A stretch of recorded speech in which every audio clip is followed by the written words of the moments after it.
रामायण भगवान श्री राम, लक्ष्मण और माता सीता की अद्भुत कहानी है जो हमें विचारधारा, भक्ति, कर्तव्य, रिश्ते, धर्म और कर्म को सही मायने में सिखाती है।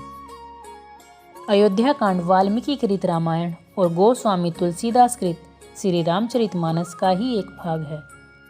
अयोध्या कांड में भगवान श्री राम वन गमन से लेकर श्री राम भरत मिलाप तक की घटनाक्रम को दर्शाया गया है।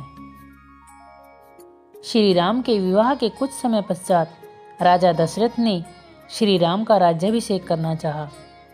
इस पर देवताओं को चिंता हुई कि श्री राम को राज्य मिल जाने पर रावण का वध असंभव हो जाएगा। व्याकुल होकर उन्होंने देवी सरस्वती से किसी प्रकार के उपाय करने की प्रार्थना की। माता सरस्वती ने मंथरा, जो कि कैकेयी की दासी थी, की बुद्धि को फेर दिया और मंथरा की सलाह से रानी कैकेयी कोप भवन में चली गई।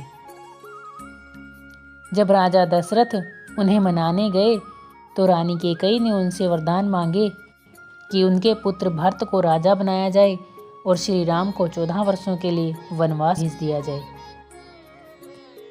भगवान श्री राम ने कैकेयी माता की इच्छा को आशीर्वाद समझकर माता सीता और लक्ष्मण के साथ वन को चले गए। ऋग्वेरपुर में निषादराज गुह ने तीनों की बहुत सेवा की और उसके पश्चात केवट ने तीनों को गंगा नदी के पार उतारा।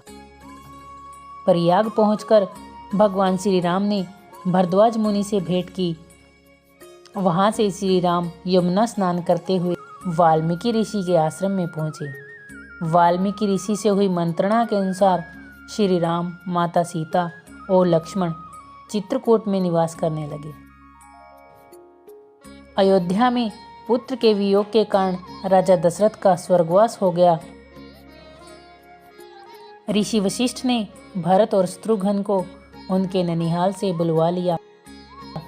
वापिस आने पर भरत ने अपनी माता कैकेयी की उनकी कुटिलता के लिए बहुत भर्त्सना की और गुरुजनों के आज्ञानुसार राजा दशरथ की अंत्येष्टि क्रिया की। भरत ने अयोध्या के राज्य को अस्वीकार कर दिया और श्री राम को मनाकर वापस लाने के लिए समस्त स्नेहीजनों के साथ चित्रकूट चले गए। रानी कैकेयी को भी अपने किए पर अत्यंत पश्चाताप हुआ।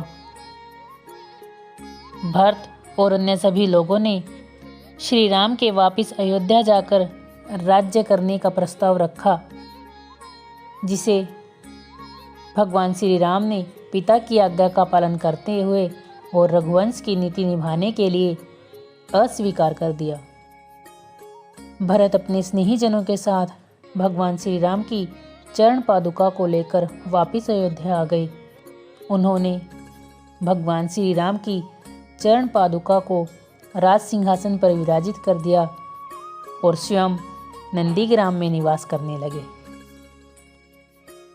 अगर आपको वीडियो अच्छी लगी तो कमेंट में जय श्री राम जरूर लिखें और अरण्य कांड में घटित घटनाओं का वर्णन हम आने वाली वीडियो में करेंगे। जय श्री राम।